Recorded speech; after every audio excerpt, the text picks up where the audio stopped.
Hello and welcome to The Legend of Nobunaga. This week we're looking at the Battle of Kizukawaguchi, which in fact is a naval battle, but in the game is presented as a land battle. Right off the bat I want to say the video quality is going to look a little bit worse than usual because I accidentally filmed this in half quality. And I could have refilmed the footage, but you'll see why I was a little frustrated with playing this level and didn't want to do it again a little bit later on. So as we can see, we're against Mori, the leader of the Mori clan. I think this is the first time in the game which we've entered open conflict with the giant Mori clan. The Mori Navy made frequent visits to the Osaka Bay area to reinforce the Osaka sects in their main base at Ishiyama. To the veteran naval forces of the Mori, the Oda Navy was laughable.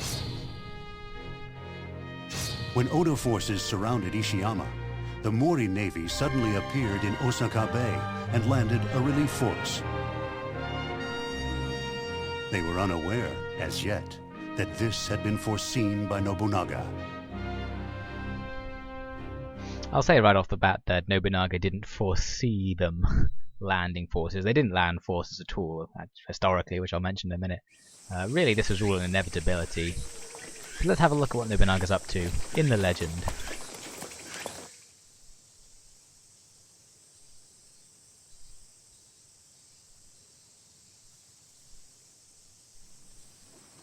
They're here. Oh snap. Now! So it looks like Nobunaga has a trump card, and this is the cutscene we see in the trailer of the game, which I often put at the end of videos, so you've probably seen this before. Isn't that? Oh wow. Not bad. Okay. Now we can scatter this pitiful force of Mori. So Nobunaga gets rid of the Mori navy by blowing it up with some giant battleships he somehow has. And now we're going to deal with their land forces. Begin. Our scouts have reported in. They outline the following situation.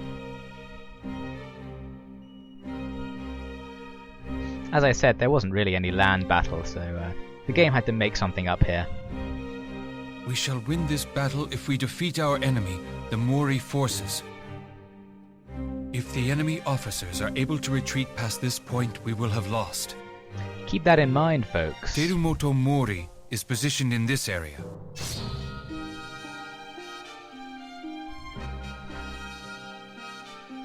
I've never seen such an incredible ship before in my life.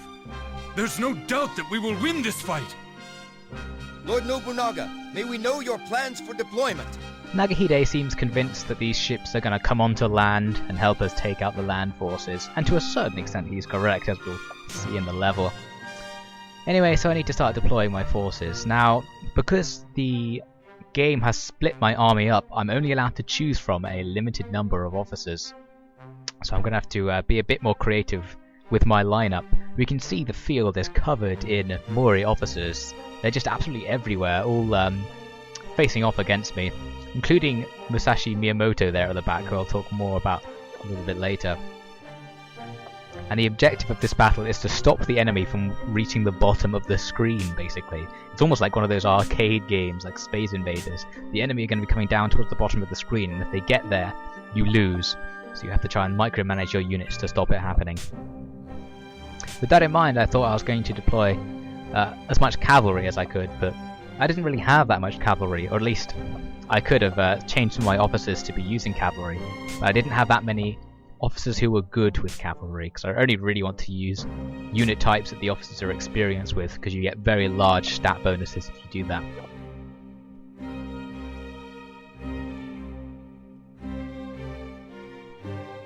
You can also see Nobunaga still has his elite rifle unit equipped, but I think I'm going to change that back to cavalry in a moment. I was considering taking Murashige Araki, but then I had this thought that I vaguely remember that Murashige Araki betrays Nobunaga's army at some point, so I thought the game might take him away, so there's no point leveling him up. So I decided to take Amalia. Before I've said I refuse to take Amalia because she's non-historical, but in this case it looked like the best idea. So it tells me to use the cannons to my advantage, and at the bottom it says some men will fight in battle simply to test their skills.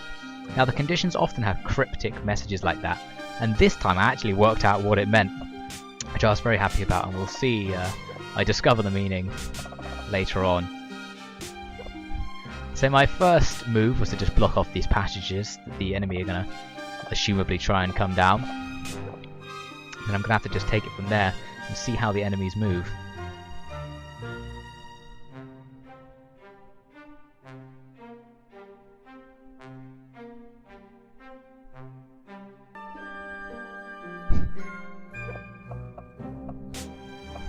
Let's get in there. A remarkable plan, my lord. He loves it. Our council is over. Blow the horns. We ride to war soon. Sir! I miss all the other generals I used to have. All the good ones have gone. No offense, The guys. enemy is rebel. Do not be afraid. Forward! The enemy is rabble indeed. The famous Mori army, which controls the largest empire in Japan at this stage. The Mori Empire covers a huge amount of the Japanese mainland. Our iron warships. We must not let this opportunity escape us. Nobunaga's relying heavily on those warships to somehow destroy the enemy. Well, I think it's about time I actually talked about what really happened in these events. What really happened at the two battles of Kizukawaguchi that occurred. Both of them were naval battles, so as I've mentioned, the game showing this as a land engagement is not correct. In fact, the Mori land army was not there at all. The Mori land army was fighting with Hideyoshi further north. So this battle here against this huge Mori force wouldn't really have happened. The game said that the Mori force had landed to support the Ishiyama sects, or the Osaka sects it's calling them. Ishiyama is the Osaka sect's fortress, which Nobunaga is sieging. And you might remember that back in the episode about the Battle of Noda Fukushima, must have been quite a few episodes ago on The Legend of Nobunaga, I talked about the siege of Ishiyama. Ishiyama was this giant cathedral fortress, a lot like Nagashima, which was mentioned recently, that Nobunaga had been sieging since 1570. So it's currently 8 years into the siege, a siege that will last, I believe, 10 to 12 years, I can't remember actually, You got a ways but to a go long before time. You beat me. And Nobunaga had been trying to starve them out. The fortress was controlled by religious rebels of the Iko-Iki sect, which I've mentioned quite a few times, this religious movement which was trying to gain independence from the shogun and the general political system of the time. And Nobunaga has been starving them out for a while. But as was mentioned in the cutscene, the Mori Navy has been resupplying them. And what Nobunaga wanted to do was cut off supplies from the sea. So he sent good old Kuki Yoshitaka. Now, I mentioned Kuki Yoshitaka before, was the naval commander at Nagashima, and he helped burn down that fortress and slaughter all the inhabitants. He was a pirate after all.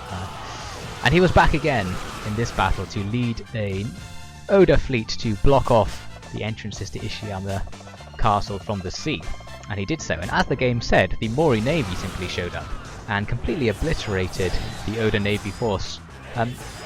Which I mean, it's not really to say anything bad against the Oda Navy. The Mori Navy was more than twice its size and was far more experienced and had many experienced crews and captains among them. So it wasn't Kuki Yoshitaka's fault that he lost. He just wasn't in a good position. Although I don't know so much about the battle itself, so it's possible there was a tactical element to his defeat, but I don't know. I think he may have just been outclassed by the larger and more numerous Mori ships. So this happened in 1576, 2 years before the events we're seeing now in the game. So 2 years ago, the Oda fleet's been defeated, and Ishiyama is being resupplied, and Nobunaga really needs this to stop, because he needs to break down this fortress so they don't remain a thorn in his side, harbouring warriors against him. So he orders Kuki to go and design ships that will defeat the Mori Navy. He says, Kuki, you've seen the Mori fleet, you've seen how they fight, I want you to think of an idea for how to stop them. And he goes away, and he comes up with this new, or at least fairly new, idea, which the game is calling ironclads. These big ships, which are basically they're upgraded versions of existing ship types that would have been around. The game portrays them in a much more legendary fashion, of course, than they really were. We saw in the cutscene that they were like 10 times the size of all the other ships, just ploughing through everything using rams and huge batteries of cannons to destroy everything. This is basically just a big exaggeration on what they would have been like, but they really were very powerful. Basically, there were only 6 of these ironclad ships produced, and the Mori Navy at this point had about 600 ships. So these 6 ships, outnumbered 100 to 1, ploughed into the Mori lines, and they completely destroyed them. Only 1 of the Oda ships was destroyed, whereas the vast majority of the Mori fleet was defeated and fled from the sea outside Osaka Bay, allowing the siege to be resumed. Fire! The secret to these ships was that they were plated in iron armour around the outside of its superstructure, which is why they came to be called ironclads. Which is it's a little bit of a misnomer, because the word ironclads in military parlance means a ship made entirely out of iron, whereas these ships would have been made of wood on the inside, possibly having iron at some point in their frames, and then they would have a wooden layer of armour on the outside and an iron layer of armour outside that. So basically what they had done is taken the traditional wooden ships of the period and just armoured it up, and try again. making it very heavy, very slow, but very able to withstand gunfire. And this was important because at the first battle of Kizukawaguchi, both commanders had seen that gunfire was really the most important deciding factor in a naval battle. In the past it had been archery, fire arrows, and hand-to-hand combat, where ships would come close to each other and marines on board either ship would jump across and fight for control of the ships and try and capture them. Whereas in the first battle of Kizukawaguchi we saw that rifle troops on the decks were able to completely level enemy ships just with continuous volleys of large caliber muskets, larger than the type used by infantry in land battles. They were able to just blast through the wooden ship's armour and tear them apart, and if the ships had any cannons on them, they would probably also have gunpowder stores which were possible to ignite, completely destroying the ships. So these iron platings were giving Nobunaga's ships strong resistance to this type of tactic, and also resistance to traditional fire arrows and things. The downside was it made them very slow, but they didn't need to be fast because they weren't intending to prey on other ships. They weren't trying to catch them or anything, they just wanted to get near them and fire at them from a distance, so them being slow wasn't a huge weakness in this particular case. Trust in your men and They were fight. known as Adakabune, I believe. Bune means something like ship. Adake means something like big, so basically Adakibune is a big ship. And they probably would have been armed with these large rifles that I said, but they also would have had cannons, I believe. I think cannons were beginning to be used on ships, stolen from the Europeans, of course. They still would have had things like fire arrows, and they would have had at least some marines on board just in case another ship managed to board them. Crush them in one blow. In fact, it's an interesting story because I mentioned that only 1 of Oda's ships was destroyed. But it's almost not right to say it was destroyed, because the way that this ship was lost was that some enemy ships, some Mori ships, moved up alongside it, threw ropes on and began to send troops inside to try and capture it. And these Mori ships were predominantly on one side of the ironclad, which meant when the people inside realised what was happening, they rushed to one side of the ship to try and defend it against this attack. But because they all moved so suddenly, they basically capsized the ship because it had a huge weight and was very dependent on having a stable centre of mass. So when everyone suddenly moved, the ship started tipping, and then its own inertia just tipped it right over and it capsized. So in some ways it wasn't even defeated by Mori ships, it was defeated by its own crew capsizing it. Now let me take a quick break from ranting about that to have a look at the level. You can see I've pushed all the way up to the top of the map, and I've been fairly liberal with protecting my rear against enemy units escaping and getting around me. I'm sort of piling everyone into the corner here where this one Musashi Kikawa unit is stationary, and you can see on the map there's an enemy unit making a run for it. It looks like I noticed it about this stage, so I send Joki Kaisen to run after this unit, but he's sort of trapped, engaged, so I have to pull him away like this. So I think that now he's away, he can chase down that unit and stop it reaching the point at which I'll lose.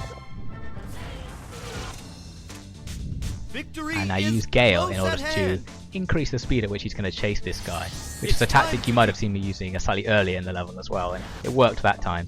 So I guess it worked this time. Meanwhile, here's Musashi Miyamoto, and he pulls out this charge attack with his elite swords. They had some special name, this sword unit he had, like two steps to heaven or something, I can't remember actually. Fighting spirit.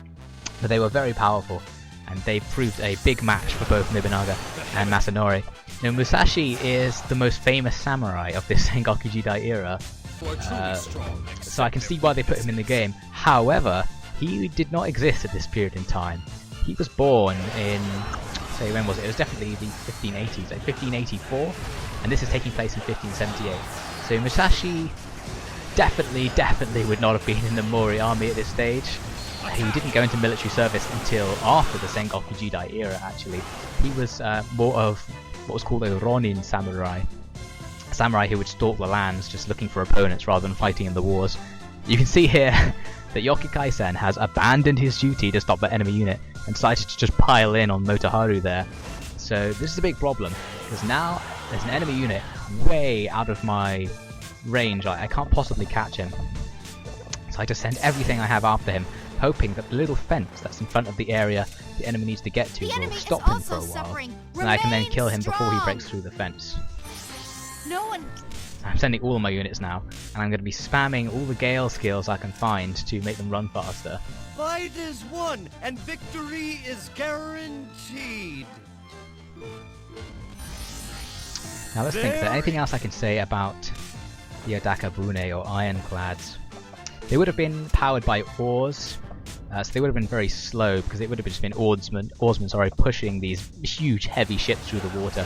You can see the ship in the background here, it's just sitting there. Throughout the level it's been firing cannons randomly into the stage. And every now and again these cannons have actually defeated enemy units. So I guess that's helpful. Oh yes, I've got to say, I said earlier that I worked out what the suspicious tip in the conditions was. It said something like, some men only here to test their skill. And it reminded me of the documentary I once saw about this samurai Musashi Miyamoto, and about his attitude towards samurai combat was very much about testing of skills. And that the first time he went into battle, which was at the Battle of Sekigahara, I believe, in 1600, he was sort of there just to see whether he could survive, just to test himself. So I realised that this tip was a reference to Musashi, so there was something special to do with him. And basically I ended up, well, what I think does it is that if you fight in a rampage against him, so you fight one-on-one, in my case I was using Nobunaga against Musashi, and you win, he joins you after the level. But no time for after the level, because look, I lost. The enemy unit made it. I didn't get there in time. Defeat here. Fall back. It's such an embarrassing defeat. It's kind of weird because it seems like I wouldn't lose. Basically what it's saying is, you lost the battle because there were some survivors. You didn't kill every single man on the field, so that means you lost. Which seems strange because like Nobunaga's only condition for victory was the absolute slaughter of the Mori force. What's and our he first actually move? feels he has been defeated. So much defeated that it forces you to do My the level lord, again. here is the current situation. Luckily you're not going to have to see that. I was considering actually doing a different level, because now I'd shown you that level, but it wasn't completed. I could go on and show you one of the others. Also, it reminded me that the fact you get experience after you lose, you saw just now I got a little bit of experience even though I lost, can be exploited as a glitch, because you can keep playing the same level over and over again, and deliberately losing at the last minute to level up your characters as much as you want. And this reminded me of there's a very similar glitch in Kessen 2, which is even more powerful. In Kessen 2 you could increase the stats of your characters based on your actions and your tactics in battle, so you could just replay the same battle over and over again and deliberately lose just before it finished. And if you were playing the battle well, all your characters will have become much stronger because of your high quality tactics. So if you just keep doing this right at the beginning of your game, your characters level up hugely and make the rest of the game very easy. And I remember doing that. So I played the level again, and here's a little clip from midway through that level. I actually thought there's an item behind the wooden stockade which is blocking the enemy's escape. which means in order to get it, you'd actually have to let the enemy escape and then quickly kill them just before they ran away to go in and get it, which seems a little bit harsh. What I did that time was I left Joki Kaisen behind to guard the stockades for the entire length of the stage. You fought well. And he actually caught 2 enemy units which I'd missed, so it turned out to be a very good idea. But I won, and also on my second playthrough I also beat Musashi in a rampage, because I suspected that that was going to be the trick to recruiting him. And you'll see I am going to recruit him just now, so I think, well, that's why I think that was the cause of him being recruited. So I got a very high score on the level on my second playthrough, pretty good. I guess I was experienced at it this time. And I got these cool prizes. Let's see, the Kanayama Hime, it's hard to say, dress, and the Omodaka helmet. The dress is what Ieyasu Tokugawa's ninja bodyguard was wearing, I believe, and the helmet is what Terumoto Mori, the head of the Mori clan, was wearing in that battle, I think. And this is why I decided not to re-record the footage in higher quality, because I'd already just played the level twice and I was a little bit frustrated about playing it again, so I decided to just record the voiceover, and hopefully it's not too bad, especially on YouTube where the quality is limited anyway. So let's see what happens in the aftermath. The navy has been destroyed by the Otakabune. I never even noticed. Excellent. Yoshino raises a valid point, There isn't anything and like that Nobunaga anywhere. completely dismisses Totally her. revolutionary. My Lord Nobunaga will soon have mastered all that the West can teach him. Girls love a man with a big ship. So yeah, the cutscene after the battle wasn't very impressive. It's just Nobunaga ignoring the slight plot contingency error of those boats just appearing and never being mentioned before or again, I believe. It's time. Are you ready? I think the Otakabune would fight in future naval battles, but I'm not sure whether we see that in the game or not. Forgive my impertinence, but there's someone here who wishes to fight for you, my lord. I will not forgive your impertinence, Ranmaru. I am Miyamoto, Musashi Miyamoto. I am still in training, but I offer what skills I do have to help you in bringing peace. Excellent. I look forward to witnessing your ability on the field of battle. So here's Musashi, and by still in training he means Lord. still only a concept. He doesn't actually exist in real life. Oh well. It's also a My bit lord, strange here is that the current situation. he wears that fancy armor. Because one of Musashi's things was about living frugal, and he basically just wore rags all the time. He did wear armor during the Battle of Sekigahara. He basically stole the armor. Well, it was didn't steal. He was given it by the lord he was fighting for. But I think he probably would have thrown it away, because he was on the losing side in Sekigahara, so he would have been part of the retreat. So most soldiers, when they're retreating, throw away their armor so they can run faster. Anyway, so next week on Legend of Nobunaga, we're going to be looking into this battle, the Kozuru River, and it's a level 10 difficulty battle, which is why I want to do it. It's definitely more historical. Well, it's more historically interesting than the Matsunaga battle. I don't know about the Akashi battle because I don't know what it is, but I decided to do it just because it's more difficult. So Nobunaga did have a rather brutal war with the Uesugi clan at this point, so that explains why the difficulty is so high.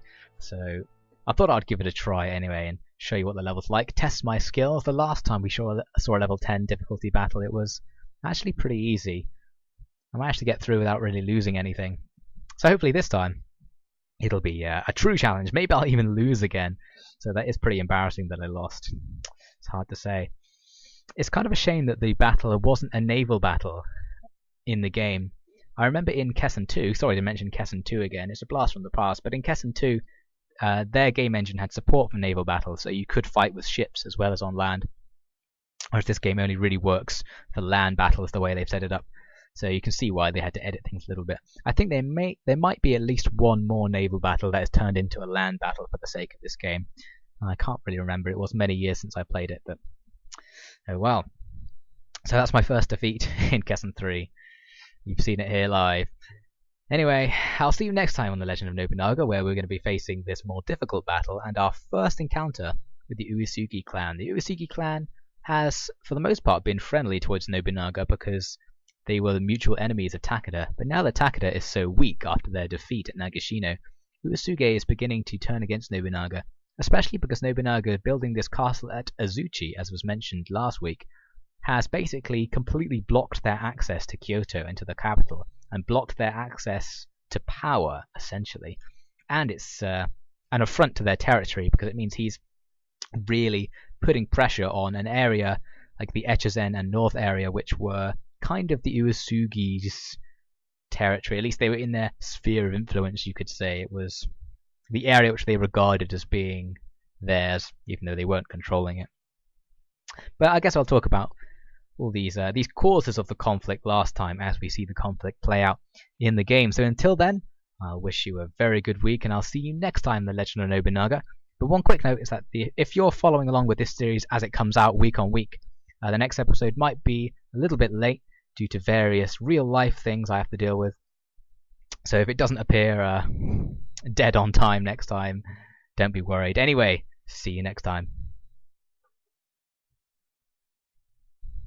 Oh wait, sorry to do this 2 episodes in a row, but before I go, I should quickly add that Ishiyama Fortress, the fortress that battle was theoretically supposed to be about, was indeed taken by Nobunaga in, yes, 1580, as I think I said earlier.